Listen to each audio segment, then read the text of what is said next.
नमस्कार press Lord मुलिंगराज आप देखुं AD Odia YouTube channel go रक्षक ना बीजेपी रक्षक प्रियर भाई भौणी माने नुआपड़ारे गो हत्या हेछि आपण माने ताकू हत्या न मानि पारंती किंतु नुआपड़ारे गो हत्या हेछि आउ सही गो हत्या पाई दायी से गो हत्याकारी माने हेले बीजेपी रो कार्यकर्ता माने एटा मु नुहे बरम सेटिकार गो प्रेमी माने गो मालिक मालिकाणी माने कांदी कांदी सही कथा कहउछंती।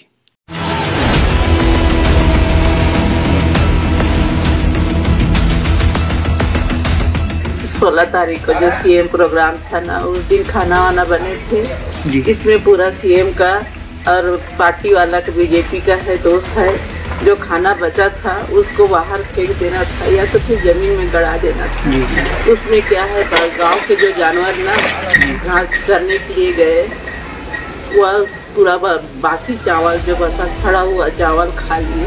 पूरा बस्ती का जानवर अभी बीमार पड़ा है बेटा।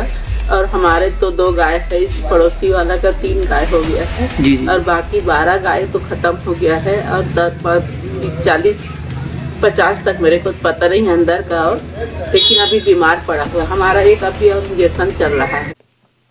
तबे एते बड़ो गो हत्या किबा गो मानकर मृत्यु पाई सोशल मीडिया रे कोन चली। प्रथमे मु ओडिसा रो सही कथा कथित गो रक्षक मानकर यूट्यूब चैनल गुड़िक जाई विजिट कली। प्रथम हैला आपण माने जानी थिबे सोशल टॉक, जे कि गो रक्षा पाई जीवन को बाजी रे लगे देबा लोक।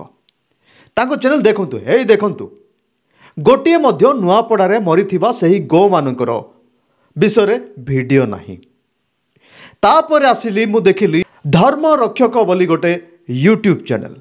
सही चैनल मध्य सबले दाबी करे एवं सही चैनल मध्य गो रक्षार कथा कही मुस्लिम एवं ख्रिस्टियन एवं दलित लोक माननकु मारिबा पाई पिटिबा पाई उस्केई थाए।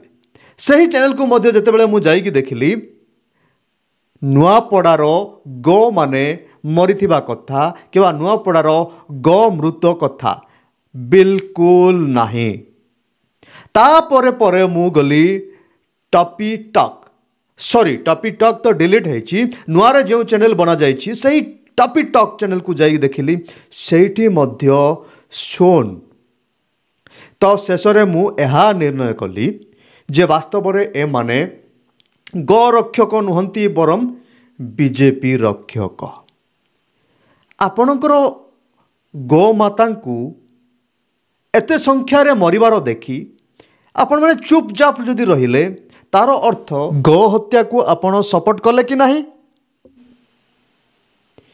जो चैनल गुड़िक दीपावली समय रे गो मांस रोषे होइथिबा कथा को नहीं चिल्लै चिल्लै कहउछंती सही दीपावली समय दीपावली पूर्वरु एही प्रकार अनेक गो माता माने बीजेपी कार्यक्रमर बलगा खाद्य खाई मरीगले। तबे प्रियर भाई भौणी माने आपण माने स्पष्ट बारी पारुथिबे जे गो रक्षक माने केमिति बीजेपी रक्षक अटंती। जदि ख्रिस्टियन खाउथिबो गो मांस ताहेले ख्रिस्टियन को मारिबे, जदि मुसलमान मारुथिबो गाई को ताहेले मुसलमान को हत्या करिबे पिटिबे। किंतु जणे बीजेपी कर्मकर्ता जदि गो हत्या पाई गो मृत पाई दायी सेते बेले से मानकर पार्टी बंद हो जिवो। तबे आपण माने चिंता करंतु जेउ लोक माने गो मातांकर सुरक्षा नाम रे शासन को आसीछंती फेमस होइछंती सोशल मीडिया रे, से माने आज जेते बेले गो मृत कथा उठु अछि नुआपड़ा रे सेते बेले पार्टी चुप। तो स्पष्ट जना पड़ुची जे माने वास्तव रे गो रक्षक नुहंती बरम बीजेपी रो रक्षक अटंती।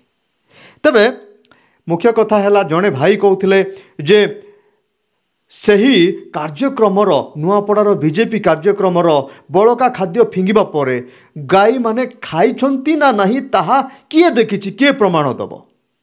वास्तव में सेठी जति बाहर ढोला होइतिला सेही गाई ताकू खाइछंती कि नाही एटा प्रमाण का पाखर अछि कि ଗାଁ ଲୋକମାନେ କହୁଛନ୍ତି ସେହି ଗାଈ ଗୋରୁମାନଙ୍କର ମାଲିକ ମାଲିକାଣୀ ମାନେ କହୁଛନ୍ତି ଯେ ବିଜେପି କାର୍ଯ୍ୟକ୍ରମର ବଳକା ଖାଦ୍ୟ ଖାଇ ଗାଈମାନେ ମରିଛନ୍ତି।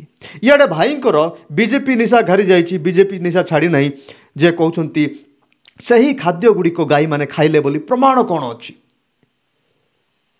ଭାଇ ଆମ ଗାଁରେ ମଧ୍ୟ ମୁଁ ଦେଖିଛି ଯେତେବେଳେ ଭୋଜି ହୁଏ ସୋଲ ପ୍ଲେଟ୍ ସହିତ ପଲିଥିନ୍ ସହିତ ଲୋକମାନେ କିଛି କିଛି ଖାଦ୍ୟ ବଳକା ଖାଦ୍ୟ ଫିଙ୍ଗି ଦେଇଥିଲେ ଗୋଟେ ଜାଗାରେ। ସେଇଠି ମଧ୍ୟ ଏମିତି ସୁରକ୍ଷା ଏମିତି ତ୍ରୁଟି ଥିଲା।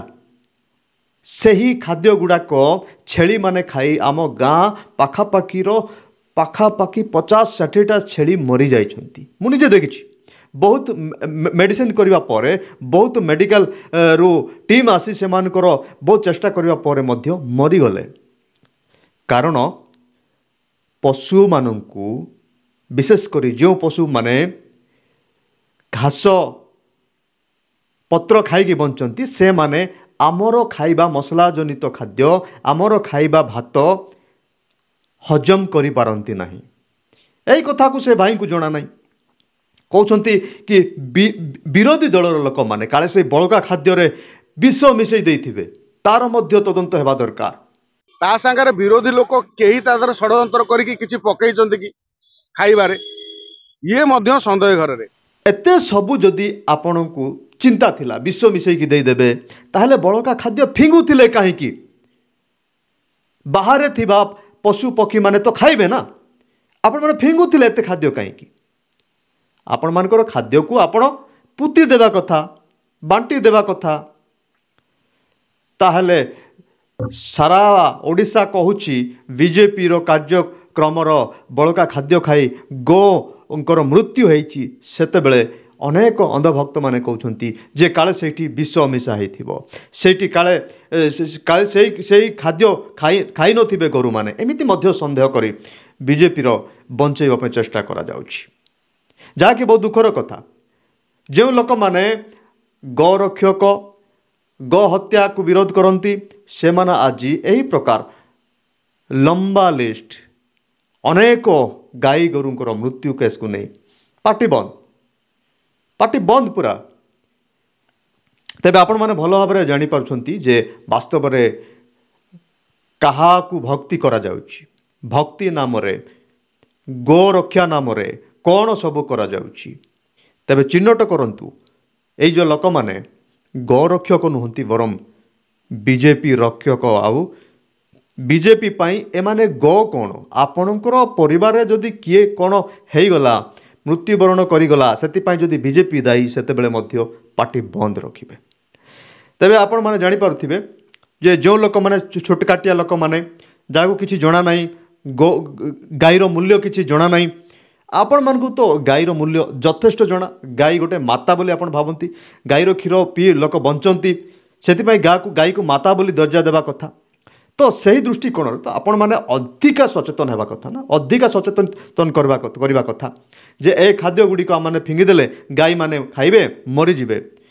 କିନ୍ତୁ ନାଇଁ, ଗାଈମାନେ ମରିବା ପରେ ବରଂ ସେହି ଘଟଣାକୁ ନେଇ ବିରୋଧୀ ଦଳଙ୍କୁ ନିନ୍ଦା କରିବା, ଆଉ ସେହି ଘଟଣାକୁ ନେଇ ପାଟି ବନ୍ଦ କରିକି ରହିବା, ୟାଠାରୁ ମାନେ ଲଜ୍ଜାଜନକ ଘୃଣାର କଥା କ'ଣ ଅଟେ?